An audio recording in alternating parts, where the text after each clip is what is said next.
Selamat datang di video ini mengenai justifikasi naskah akademik draft PERMA tentang pemeriksaan setempat.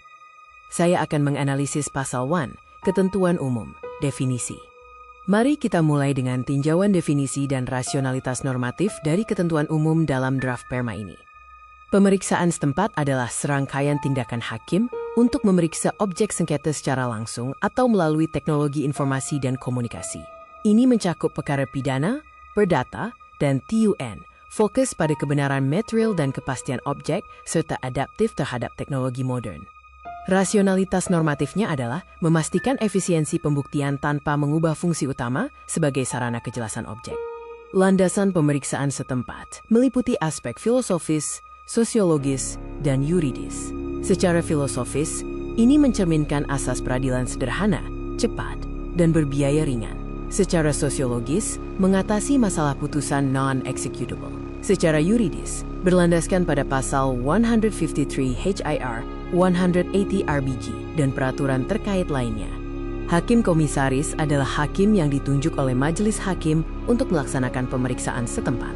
Secara fungsional, tujuannya untuk menjaga kepraktisan dan efisiensi, mempertahankan kolegialitas putusan, dan bertanggung jawab atas kualitas data lapangan.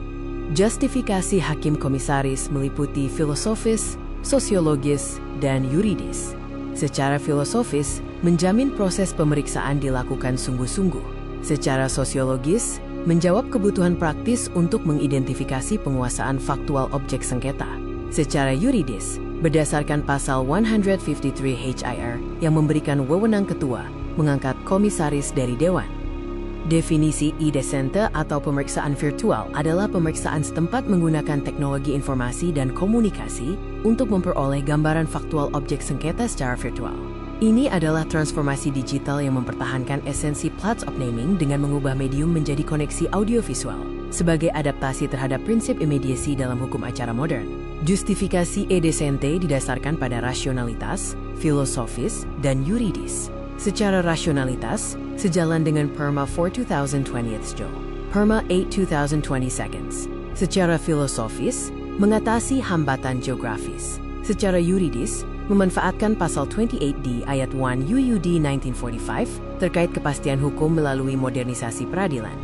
Sistem informasi pengadilan atau SIP adalah payung sistem informasi yang mencakup berbagai layanan pengadilan. Tujuannya adalah integrasi administrasi, pelayanan perkara, dan persidangan dalam satu infrastruktur holistik. Manfaat utamanya meliputi Unified Court System serta transparansi dan akuntabilitas. Justifikasi yuridis SAP didasarkan pada PERMA 1 2019, SPBI nasional, dan sosiologis. PERMA 1 2019 mendefinisikan SIP sebagai seluruh sistem informasi. SPBI nasional mengimplementasikan peraturan Presiden No. 95 2018. Secara sosiologis, menjawab ekspektasi publik akan layanan terpadu yang memangkas birokrasi manual.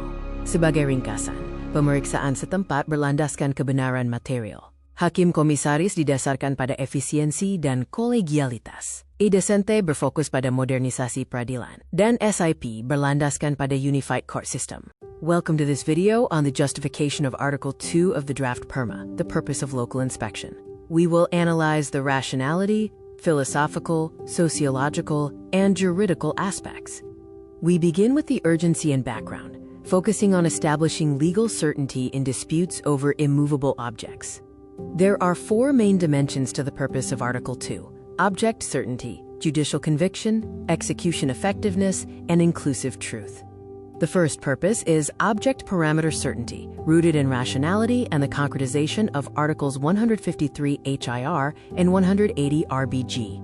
This avoids ambiguity in boundaries and confirms physical facts directly. The philosophical basis is substantive justice, demanding material truth. Juridically, SEMA No. 7 2001 mandates local inspections for object clarity, supported by PP No. 24 1997 on modern and accurate measurement. Purpose number 2 is strengthening the judge's conviction through visualization. The local inspection acts as a reinforcing tool, helping the judge, quote, see factual situations and test the consistency of written evidence with reality. Sociologically, this responds to the reality of inaccurate certificates and the social need for factual evidence of land possession. Normatively, it provides crucial factual clarification to strengthen the verdict, despite not being a limitative evidence tool.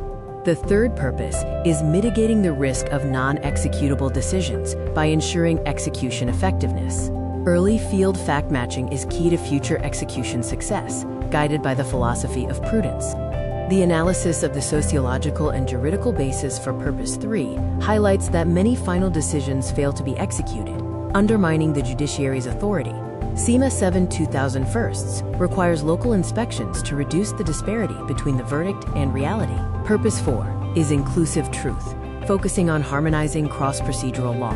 This seeks to realize verifiable truth applicable across various judicial environments, based on the universal value of searching for factual truth in a state of law.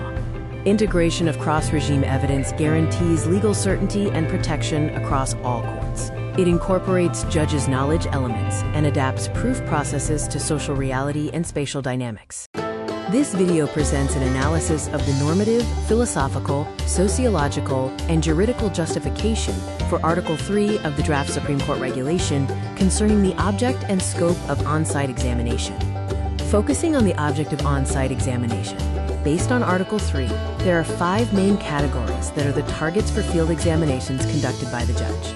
The 5 categories include immovable objects, specific evidence, institutional documents, child examination, and witnesses unable to attend. Object 1. Immovable objects.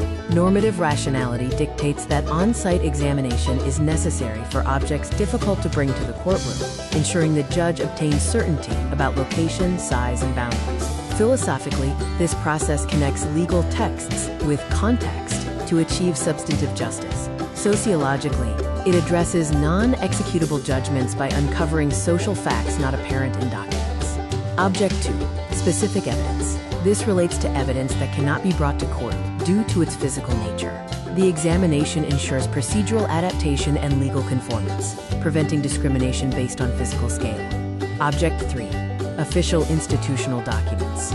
Verification of land data, often accessible only in situ at the village or sub-district office, ensures the coherence between physical facts and administrative records.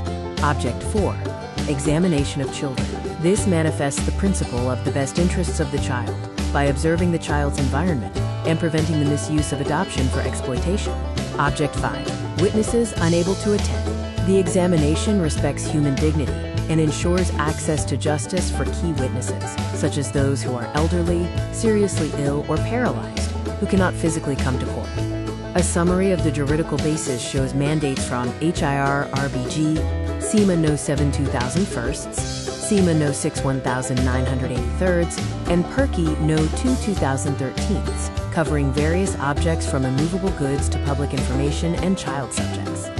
Implementing Article 3 ensures legal certainty through accurate examinations, guaranteeing that every aspect of a dispute, whether objects, documents, or human subjects, receives an objective and concrete legal assessment in the field. Welcome to this video on Article 4, Scope of Case and Coordination.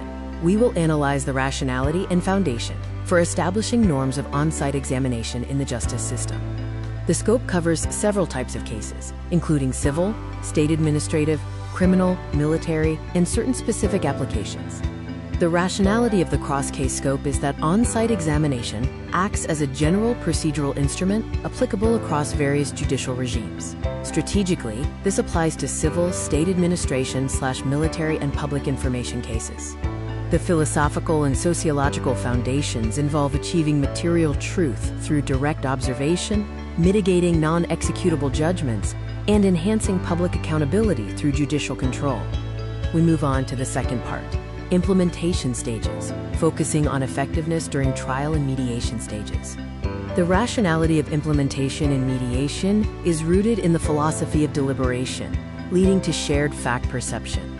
Procedural efficiency accelerates solutions, and legal certainty maintains on-site examination as an extension of formal legal proof. The third section covers institutional coordination, specifically the synergy between the court and the land agency, BPN.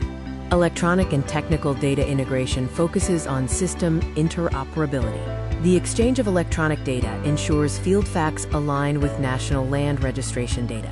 Technical support includes photogrammetric and terrestrial technology utilization, physical and juridical data verification, and standardization of certified measurement officers.